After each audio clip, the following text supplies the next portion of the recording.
Um coração endurecido é incapaz de se converter ao Senhor. É incapaz de mudar de vida. É incapaz de reconhecer que há alguém maior do que ele. É incapaz de servir o outro. Deus hoje nos pede que abramos o nosso coração, que amolecemos o nosso coração, que tiremos toda pedra, toda rigidez, que aquebrantemos a nossa alma, para que assim nos humilhemos na sua presença, nos convertamos e sejamos abençoados. Façamos isso hoje. Bem-vindos, irmãos e irmãs, para o nosso estudo bíblico. É um pouco sobre isso que nós vamos tratar. Nós estamos meditando no livro do Êxodo, capítulo 10. Estamos já no capítulo 10, na 8ª praga do Egito, e depois a 9ª praga do Egito, nesse mesmo capítulo. E quem sabe nós já adentraremos no capítulo 11 hoje, porque o capítulo 11 é muito pequenininho, é muito curto. E é o anúncio da última praga do Egito, que é justamente a 10ª, ou a grande praga do Egito, que é justamente a matança dos primogênitos, né? Mas vamos continuar aqui, meditando dia após dia, ao meio-dia, aqui no nosso canal, no Instagram e no meu canal do YouTube. Eu já quero preparar vocês, daqui a um mês, né? Quando nós vamos meditar Levítico, porque o livro do Êxodo, ele tem 40 capítulos, né? Então daqui a um mês, nós não vamos mais estar aqui no IGTV, mas nós estaremos agora exclusivamente no meu canal no YouTube, youtube.com/emanuelestênio.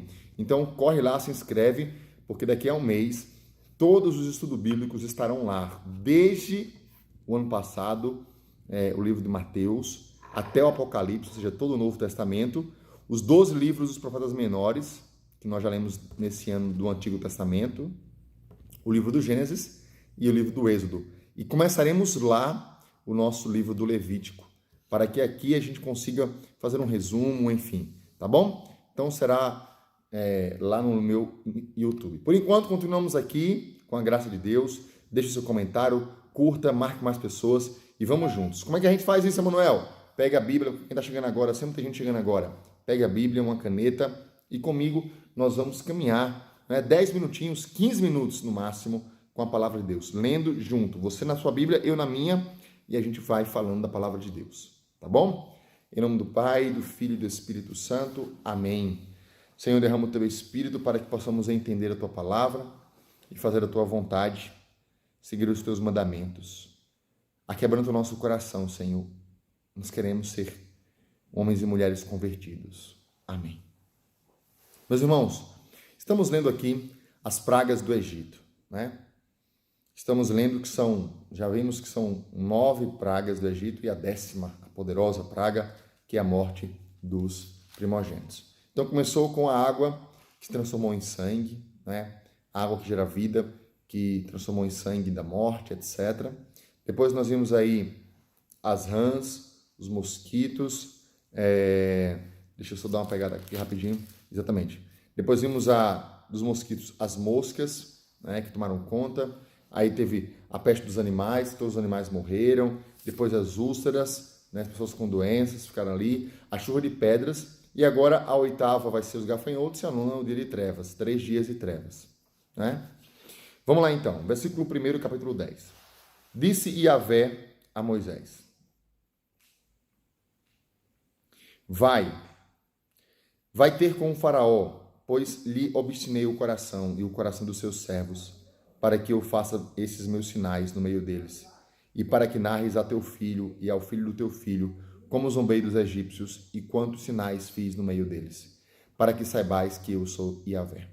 Veja, primeiramente nós vamos entender o seguinte: quando eu li isso aqui, o que é que eu senti no meu coração? Às vezes, o mal que Deus permite, né, é para que lá na frente nós glorifiquemos a sua presença, para que lá na frente a gente veja que de fato é Deus quem tem a última palavra, que a gente sabe que Ele é Deus.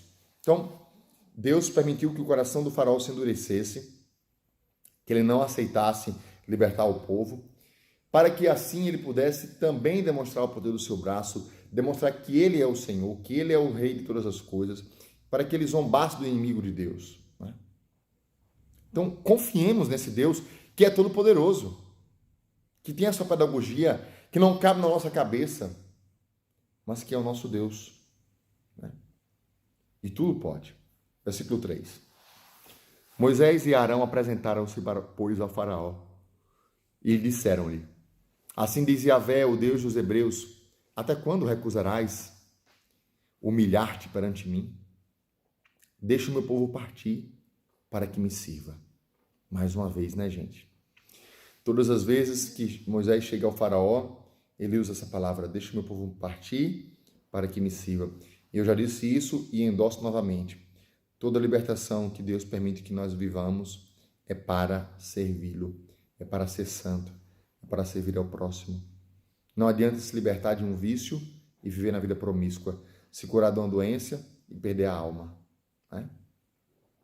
Mas interessante essa parte, até quando recusarás humilhar-te perante mim? Né? Até quando nós recusaremos? Essa foi uma palavra lançada ao faraó, que tinha um coração endurecido, que não se convertia. Mas essa palavra cabe a nós. Até quando nós ficaremos com o coração duro, endurecido, e não nos curvaremos, não nos humilharemos diante do Senhor, diante dele? A gente está vendo aqui, o Brasil não tem se humilhado. A igreja muitas vezes não tem se humilhado. O mundo não tem se humilhado diante do Senhor. Por isso tantos males acontecem. Para ver se a gente quebra o nosso coração. Para ver se a gente quebranta o coração. Reconhece que Deus é Deus, que Ele é o Senhor. Versículo 4.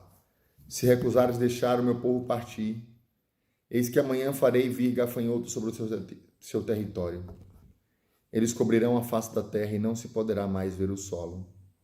Comerão o sopro, o que sobrou, o que a chuva de pedras vos deixou. Comerão todas as vossas árvores que crescem nos campos. Encherão as suas casas, as dos teus servos e as de todos os egípcios, como nunca viram os teus pais e os pais dos teus pais, desde o dia em que vieram à terra até hoje. Com isso, virou-se até hoje. Ponto, terminou, né? Então, ele falou, olha, vai vir um gafanhoto agora. E aquilo que sobrou, que a chuva de pedras deixou, vai acabar. Com isso, virou-se e saiu da presença do faraó. Então os servos do faraó lhe disseram: Até quando este homem será uma cilada para nós? Deixa partir os homens para que sirvam a Yahvé, seu Deus. Acaso não sabes que o Egito está arruinado? Ou seja, os servos do faraó disseram assim: olha, por favor, deixa pelo menos os homens irem realizar essa oração, porque o Egito está arruinado. Moisés e Arão foram reconduzidos à presença do faraó, que lhes disse: Ide servir a Yahvé, vosso Deus. Quais são, porém, os que hão de ir? Moisés respondeu: Haveremos de ir com os nossos jovens, nossos velhos, nossos filhos, nossas filhas, nossos rebanhos, nosso gado. Haveremos de ir, porque para nós é uma festa de Yahvé.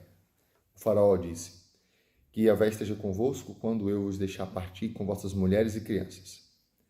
Vede como tendes mais intenções. Não há de ser assim, mas ide somente vós, os homens, e servi a Yahvé, porque isto é o que vós mesmos pedistes. E os expulsaram na presença do faraó. Então o faraó percebeu que poderia ser enganado e disse: vai só os homens. As mulheres e crianças ficam com refém, né? Porém, não era isso que deveria acontecer. E Yahvé disse a Moisés: Estenda a tua mão sobre a terra do Egito, para que venham os gafanhotos sobre a terra do Egito e comam toda a erva da terra, tudo o que a chuva de pedras deixou. Gente, é fome. É fome. É você imaginar o seguinte. Vamos colocar aqui. Nós estamos vivendo um momento de peste, um momento de pandemia, uma peste, uma doença. Né? Mas imagina o seguinte. Muita gente morreu, muita gente sofrendo, etc. O que vai sobrar disso? Vai sobrar muita coisa, graças a Deus. Deus vai ter que comparecer de nós, vai nos livrar. Mas o que vem, geralmente vem, depois da peste, depois da fome? Né? Vem o quê? Depois da peste. Vem a fome. Né? Vem a fome. Pessoas não têm trabalho, pessoas desempregadas, etc, etc. Vem a fome. E depois da fome vem o quê? Vem a guerra. Infelizmente, é o tríplice mal. São os cavalos do Apocalipse. A fome, a peste, a doença e a guerra. Então, infelizmente, essa é a realidade. E aí, sobrou alguma coisa que as pedras tinham deixado. O gafanhoto vem e vai devastar tudo. Né? Que loucura. Estendeu, pois, Moisés a sua vara sobre a terra do Egito, e Yahvé mandou sobre a terra um vento oriental todo aquele dia e toda aquela noite. Quando amanheceu, o vento oriental tinha trazido os gafanhotos. E subiram os gafanhotos por toda a terra do Egito. Pousaram sobre todo o seu território e eram muito numerosos. Antes destes, nunca houve tais gafanhotos, nem depois deles virão outros assim. Cobriram toda a superfície da terra e a terra ficou devastada. Devoraram toda a erva da terra e todo o fruto das árvores, que a chuva de pedras deixara. E não ficou nada de verde nas árvores, nem na erva do campo, em toda a terra do Egito. Pelo que o faraó chamou a toda pressa Moisés e Arão e disse-lhes: Pequei contra Yahvé, vosso Deus, e contra vós. Mas agora perdoai-me ainda esta vez o meu pecado, e rogai a Yahvé, vosso Deus, que tire de mim esta morte. E Moisés, tendo saído da presença do faraó, orou ao Senhor. Então Yahvé fez soprar um forte vento do ocidente, que arrebatou os gafanhotos e lançou-os no mar dos juncos. E não ficou um só gafanhoto em todo o território do Egito. Yahvé, porém, endureceu o coração do faraó, e este não deixou os israelitas partirem. Veja, aquele homem então reconhece que errou, socorre, pede perdão a Deus, pede socorro, Deus livra daquele mal, mas ele ainda com o coração endurecido, depois que viu o mal indo embora, né, aquela dificuldade, não se converteu. Quantos de nós vemos isso? Estamos no meio da dificuldade, pedimos perdão a Deus, Deus vai lá e perdoa, né, livra daquela doença, nos dá um emprego, etc, etc. Mas a gente não se converte. A gente quer a cura, mas não quer Deus. A gente quer a libertação, mas não quer Deus. A gente quer o milagre, mas não quer Deus. Então é preciso nos converter. E aí que bonito. Deus soprou um vento forte do ocidente. E eu dizia: Senhor, sopra o teu espírito do ocidente, desse vento forte, para expulsar todo o mal, para expulsar essa pandemia, para expulsar essa corrupção no nosso país, para expulsar todo o mal sobre a tua igreja, sobre a minha vida, a minha família, sobre esse vento forte do ocidente, para proteger a minha casa, os meus, aqueles que eu amo, a minha comunidade. Essa é a nossa oração. Senhor, sopra o vento forte do ocidente para arrebatar, para mandar embora os gafanhotos. Querem destruir a minha vida. Versículo 21, nona peste. Disse Yahvé a Moisés: Estenda a mão para o céu e que haja trevas sobre a terra do Egito, trevas que se possam apalpar. Estendeu, pois, Moisés a mão para o céu, e houve trevas espessas sobre toda a terra do Egito por 3 dias. 3 dias é a experiência da terra, né, da morte de Jesus. Há mais trevas do que ficarmos sem Deus, né? Não há. Um não via o outro e ninguém se levantou do seu lugar por 3 dias. Porém, em toda parte onde habitavam os israelitas havia luz. Gente, isso é muito bonito. No meio das trevas, no mundo tenebroso, onde há um cristão de verdade, há luz. Eu quero ser esse cristão de verdade. O faraó chamou Moisés e Arão e disse-lhe: Ide servir a Yahvé. Fiquem somente os vossos rebanhos, o vosso gado.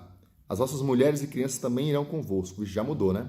Antes não podia ir mulheres, crianças e rebanhos. Agora pode ir mulheres e crianças, mas fica o rebanho. Mas esse não é o trato. O trato é ir todo mundo com o rebanho, com tudo. Respondeu Moisés: Terás de colocar em nossas mãos sacrifícios, holocaustos, para que os ofereçamos a Yahvé, nosso Deus. Também os nossos rebanhos irão conosco. Não ficará nenhuma unha, porque deles haveremos de tomar para servir a Yahvé, nosso Deus. E nós mesmos não sabemos como servir a Yahvé, senão quando chegarmos lá.